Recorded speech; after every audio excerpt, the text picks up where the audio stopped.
Bienvenidos a Bienestar y Diabetes, este espacio diseñado con la finalidad de que desarrollemos nuestra mejor versión, pero también la mejor versión de nuestras familias. Y el día de hoy vamos a dedicar este episodio para hablar acerca de un tema del que últimamente me hacen muchas preguntas y es acerca de la resistencia a la insulina. ¿Y por qué es importante saber qué es la resistencia a la insulina? Pues porque el camino a la diabetes tipo 2 inicia justamente con la resistencia a la insulina. Sabemos que para desarrollar diabetes tipo 2 existen factores de riesgo que no podemos modificar y factores de riesgo que sí podemos controlar. ¿Qué es lo que no podemos cambiar? Bueno, la raza. Somos latinos, es un factor de riesgo para desarrollar diabetes. Somos mexicanos, es un factor de riesgo para desarrollar diabetes. Si del lado de mi madre o de mi padre hay diabetes, tengo el 50% de posibilidades de que me dé diabetes. Y si de los dos lados hay diabetes, tengo más del 75% de posibilidad de desarrollarla. El haber cursado con diabetes gestacional, en el caso de las mujeres, o ser producto de un embarazo con diabetes gestacional, pues también es un factor de riesgo para desarrollar diabetes. El haber tenido COVID también sabemos que es un factor de riesgo para el desarrollo de diabetes y bueno, eso no lo podemos controlar, no podemos cambiar nuestra genética, no podemos cambiar de familia, pero pues tenemos factores que sí están bajo nuestro control, que es básicamente el estilo de vida saludable, el reducir el peso, el alimentarnos de manera saludable, el no ser sedentarios, el tener adecuados hábitos de sueño y manejo del estrés. Cuando hablamos en el camino a la diabetes tipo 2, todo empieza con el sobrepeso y la obesidad. ¿Por qué? Porque el sobrepeso y la obesidad quiere decir que estamos consumiendo más calorías de las que en realidad nuestro cuerpo necesita. Y para poder metabolizar toda esa glucosa que ingerimos en los alimentos, a mí siempre me gusta mucho poner el ejemplo de si yo me como mi torta de tamal, mi atole, mi pan dulce y mi medio litro de refresco todos los días, pues mi páncreas, que es el órgano que se encarga de producir insulina, pues tiene que producir mucha insulina para poder digerir toda esa azúcar que yo me comí. Pero nosotros tenemos cierta cantidad de células beta del páncreas que producen insulina. ¿Qué quiere decir eso? Que nuestra insulina es finita y esa insulina nos va a durar lo que la cuidemos.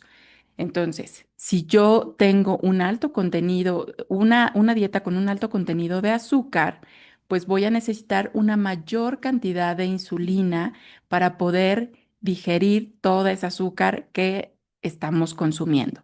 Ahora bien, cuando empieza este proceso, la gente no se siente mal.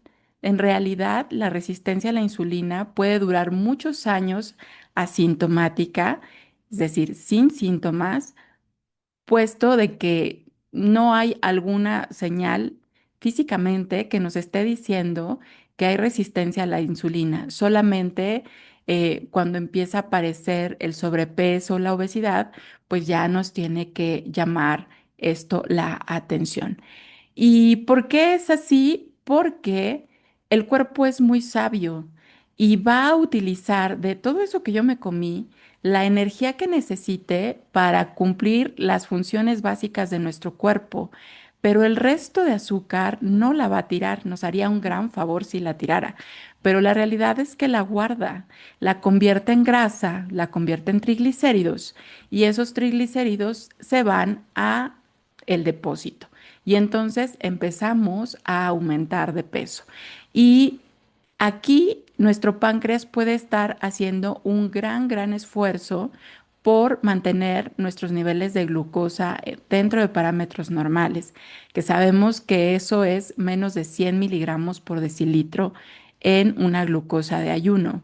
Entonces, para mantenernos ahí, el páncreas puede agarrar un ritmazo y estar produciendo hasta el 150% de la insulina que el cuerpo necesita.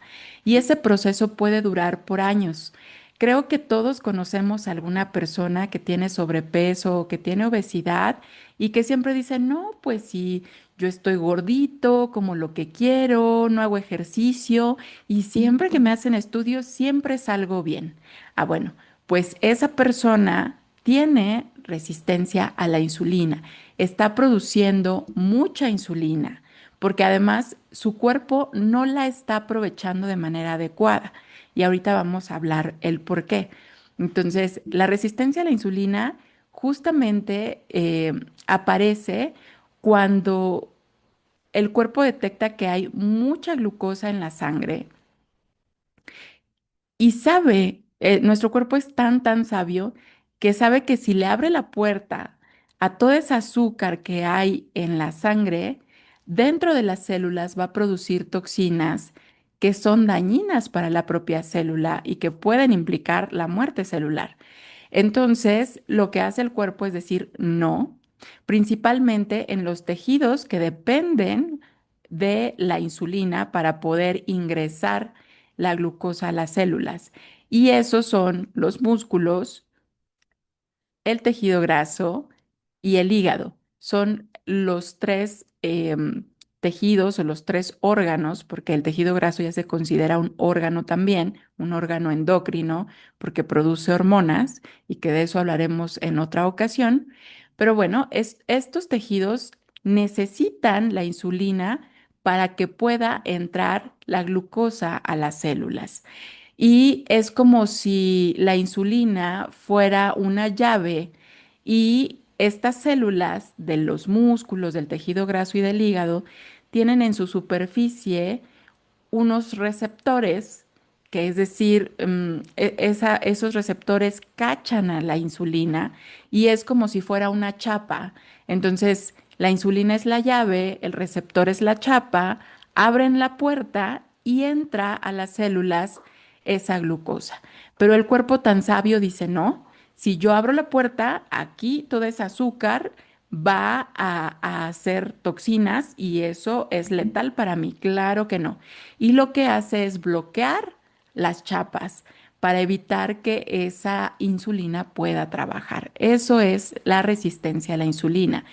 Y eh, en cuanto al metabolismo, pues vamos a ver que como esa insulina no puede trabajar bien, ¿qué tiene que hacer el páncreas? Pues producir más insulina. Y les decía, en algún momento puede estar produciendo hasta el 150% de la insulina y mantener nuestros niveles de glucosa dentro de parámetros normales. Pero también ya dijimos que nuestra insulina es finita. Nosotros tenemos cierta cantidad de insulina y esa insulina nos va a durar lo que la cuidemos. Si la persona no cambia a un estilo de vida más saludable, entonces esa insulina se va a ir disminuyendo en el páncreas.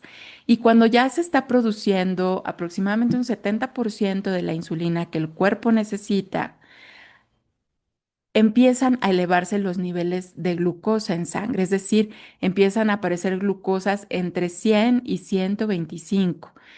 Y eso se conoce como prediabetes.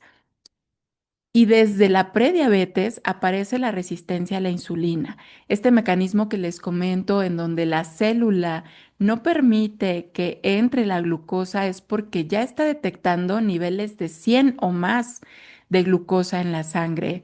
Y si la persona con prediabetes no modifica su estilo de vida, se tarda de 8 a 10 años en debutar con diabetes tipo 2.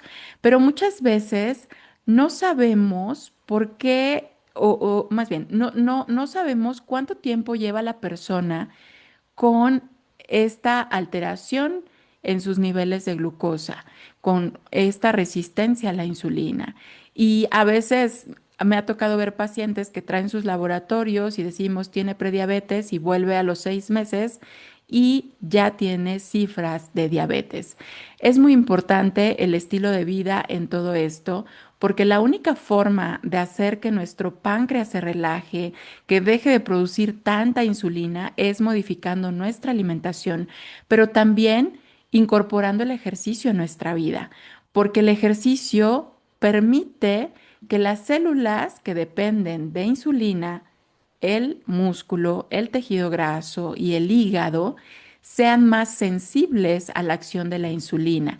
O sea, el ejercicio hace que sea más fácil que utilice la insulina. Es como si fuera el ejercicio, ese efecto benéfico del ejercicio a las células y les diera la palmadita y les dijera, cálmate, no va a pasar nada, por favor, saca algunos de los receptores para que puedan gachar esa insulina y la insulina pueda trabajar. De esa manera es como se rompe la resistencia a la insulina. Entonces, la mayoría de los pacientes que detectamos con prediabetes muchas veces no modifican absolutamente nada en su estilo de vida y con el tiempo esa insulina sigue disminuyendo hasta que solamente están produciendo el 50% de la insulina que el cuerpo necesita y continúa la resistencia a la insulina. ¿Qué quiere decir? Que esa insulina sigue sin trabajar bien. Y entonces aparecen niveles de 126 miligramos por decilitro o más de glucosa en sangre. Ahí es cuando hacemos el diagnóstico de diabetes. Y a mí me gusta decirles, es como si yo te dijera que tienes 50 fichas de insulina y esa insulina te va a durar lo que la cuides. Si te sigues comiendo la torta de tamal, el atole, el pan dulce, el medio litro de refresco, esa insulina se va a acabar más rápido. Y puede ser que en algún momento de la historia natural de la diabetes tipo 2 se requiera el tratamiento con insulina porque su propia insulina ya no le alcanza. Y si ya no le alcanza, pues se la tenemos que dar. A veces hay pacientes que dicen, es que doctora, me comí 8 tacos y sí se me bajó la glucosa. Claro, porque estaba recién diagnosticado, porque tiene todavía insulina, el cuerpo sintió esa carga de glucosa de tanta tortilla y entonces produjo un shot de insulina lo suficientemente grande para ayudarle a bajar esos niveles. Pero ¿qué va a pasar en 3, 4 años? Si seguimos con ese ritmo, pues evidentemente la insulina va a llegar un momento en que no logre hacer esos ajustes. Y esta parte del cuerpo tan noble en donde nosotros, si tenemos esa capacidad de bajar la cantidad de azúcares, de mejorar la calidad de los alimentos que consumimos y comenzamos a hacer ejercicio, pueden hacer que a veces en las etapas tempranas del diagnóstico de diabetes no se requieran medicamentos para el control. Esto es siempre bajo la supervisión de un médico, pero no es que la diabetes se cure, sino simplemente hay un buen control con alimentación y con ejercicio. La resistencia a la insulina, si se fijan, está presente en muchas personas y a veces no se sabe. En México, 8 de cada 10 mexicanos tenemos algún grado de sobrepeso, de obesidad, y entonces está presente la resistencia a la insulina. Y con el tiempo empieza entonces sí a dar manifestaciones clínicas. ¿Cómo sé que tengo resistencia a la insulina? A veces aparecen en el cuello o en las axilas o en los pliegues pequeñas neoformaciones de piel que mucha gente piensa que son verrugas y no son verrugas, se llaman fibromas laxos y eso es por un crecimiento acelerado de las capas de la piel. De igual manera aparece la acantosis nigricans, que es ese engrosamiento y esa coloración oscura que tiene el cuello, que puede darse en la cara, en el septum de la nariz, en la frente, puede darse en los pliegues de los brazos, puede darse en los nudillos, puede darse en las ingles, en las rodillas, en los huecos atrás de las rodillas. Puede presentarse esa coloración oscura y ese engrosamiento de la piel y además puede haber crecimiento de fibromas laxos en estas zonas y bueno, eso habla también de la presencia de resistencia a la insulina. Otra característica clínica es que empieza a haber como hambre desesperada, pero esas ganas de comer cosas dulces. O sea, no se te antoja cualquier cosa, es porque ya quieres la galleta, es porque ya quieres el pan o porque ya quieres un dulce.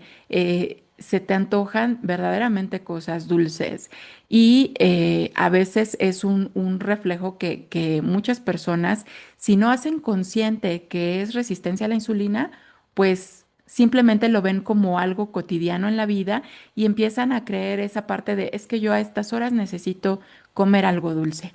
Hay que tener mucho cuidado con eso y observar con mucha conciencia qué es lo que nos está pidiendo nuestro cuerpo. Y otro síntoma que se llega a presentar en la resistencia a la insulina es cansancio, mucho cansancio. Es un cansancio a veces que puede quedarse dormida la persona 2, 3 horas, despierta y sigue cansada. Pero además, come y también le da sueño.